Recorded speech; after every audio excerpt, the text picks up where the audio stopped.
Hello everyone, it's Kathy with Paper Phenomenon presenting Retrospection 365. This is a project that I made back in 2015. This one specifically, this Christmas version, was done by Ivette Claeys. Thank you, Yvette, for making this gorgeous project. She put a few photos in it.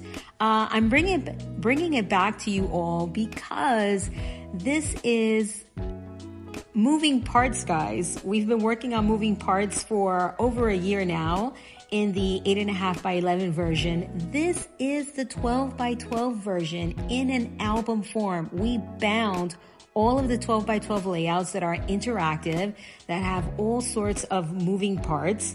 These layouts come to life right before your eyes, guys. You just flip, flip, flip, tuck, tuck, tuck. What we love to do with mini albums, right? What we love about mini albums is that they're interactive. And that's what I did here with 12 by 12 layouts. So these 12 by 12 layouts, there's, let's see, 10 or 12 of them, I'm not sure, in this specific project. I will link you down below if you want to pick up Retrospection 365. Again, these layouts were done in 2015 and they are bound like an album. So 12 by 12 album without the plastic sleeves, with all sorts of moving parts.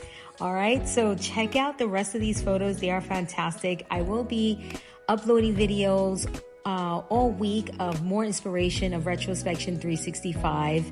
And again, Retrospection 365 is an album full of interactive 12 by 12 layouts.